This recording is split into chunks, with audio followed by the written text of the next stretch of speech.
Uma pergunta frequente que tenho recebido é sobre a administração da pessoa jurídica e eventuais responsabilidades do administrador. Sabemos que uma pessoa jurídica, para a validade de seus atos, precisa ser devidamente representada, ou seja, administrada por uma ou mais pessoas. E a legislação prevê que a representação da sociedade, ou seja, da pessoa jurídica, ela se dá através da administração, ou seja, pela figura do administrador, que é quem vai representar e assinar pela pessoa jurídica. E a dúvida é, quem poderá ser administrador de uma sociedade, ou seja, de uma pessoa jurídica? Será que compete somente aos sócios?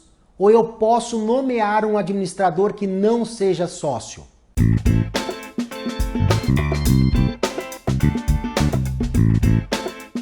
A legislação prevê que a administração compete tanto a sócio quanto a não sócio, sendo que o administrador deverá ser nomeado em cláusula do contrato social ou em ato em separado, com delimitações e atribuições dos seus poderes. Importante ressaltar que podemos ter um ou mais administradores assinando isoladamente ou em conjunto. Para exemplificar, vamos simular algumas formas de composição da administração de uma sociedade limitada. Nesse exemplo, eu tenho a constituição de uma sociedade X, que é uma pessoa jurídica, constituída pelos sócios A, B, C e D.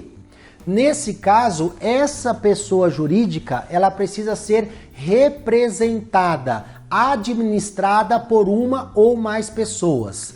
E quando eu vou elaborar o contrato social, eu preciso, junto com os sócios, deliberar quem é que vai ser o administrador, quem é que vai representar e assinar em nome da pessoa jurídica, né? E a composição de uma administração, ela pode se dar de várias formas, como por exemplo, vamos supor que os sócios decidem entre eles que o administrador será somente o A.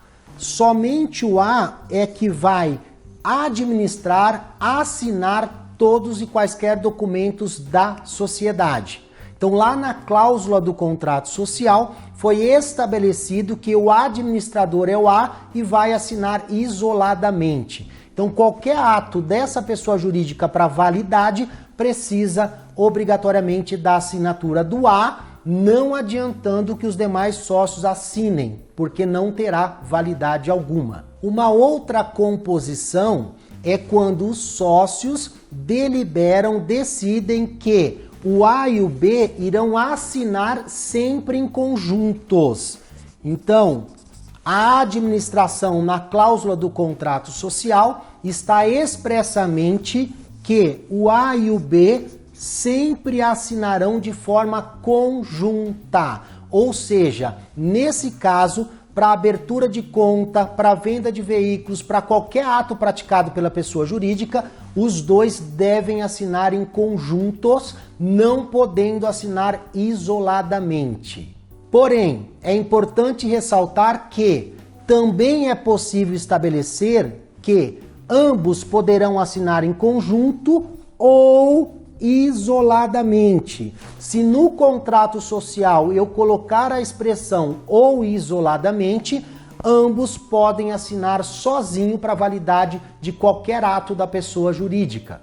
Uma outra hipótese de composição é eu colocar o sócio C como administrador junto com A e com B, porém sempre dois assinando de forma conjunta. Então, lá na cláusula do contrato social, consta como administrador A, B e C, mas dois dos três nomeados como administradores sempre deverão assinar em conjunto para validade de qualquer ato.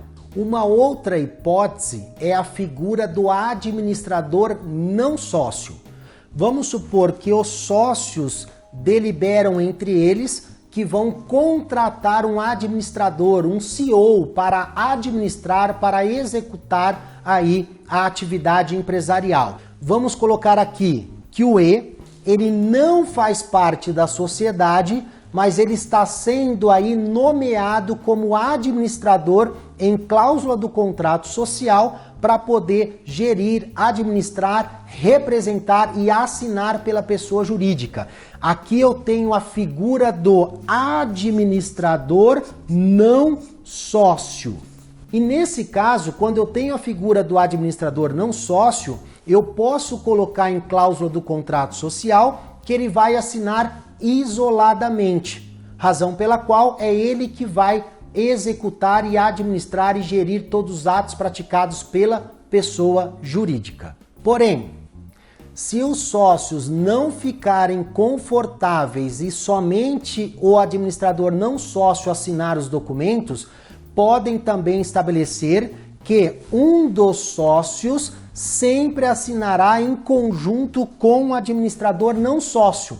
Então aqui nós estamos falando de assinatura em conjunto com um sócio e um administrador não sócio para a prática dos atos empresariais. Agora, uma outra pergunta frequente é: qual é a responsabilidade do administrador no caso de dívidas da pessoa jurídica e insuficiência de bens da pessoa jurídica para pagar os credores?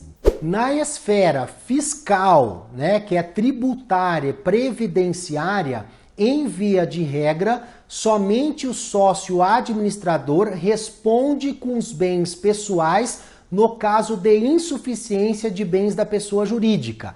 Como, por exemplo, aqui, se eu tenho sócio A, B e C como administradores, no caso de dívidas tributárias e previdenciárias, eles vão passar a responder com os bens pessoais.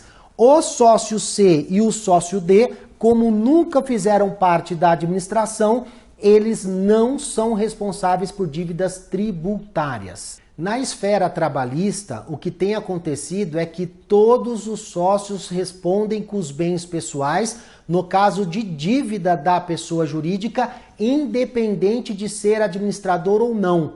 Aqui é um caráter alimentar e também pelo princípio da dignidade da pessoa humana. E já na esfera civil, dependendo do tipo societário, no caso de uma sociedade limitada, em via de regra, os sócios e nem o administrador respondem com seus bens pessoais, com uma única exceção: através da desconsideração da personalidade jurídica e desde que o credor consiga comprovar que houve fraude ou abuso de poder. E para finalizar, uma outra pergunta frequente é se o administrador agir com dolo ou culpa em nome da pessoa jurídica, ele responde pessoalmente por isso? A legislação nos traz que o administrador responde solidariamente perante a sociedade e os terceiros prejudicados por culpa no desempenho de suas funções. Aqui, na legislação brasileira, traz que a responsabilidade ela é solidária quando um administrador prejudica um terceiro. Pessoa jurídica responde juntamente com o administrador para reparar o dano desse terceiro prejudicado. E para proteger a sociedade por ato doloso praticado pelo administrador, o Brasil tem adotado uma teoria, criada na Inglaterra e utilizada também nos Estados Unidos, que se chama teoria ultra vires societatis, que é quando o ato praticado pelo administrador vai além do objeto social, ou seja, vai além da delimitação dos seus poderes.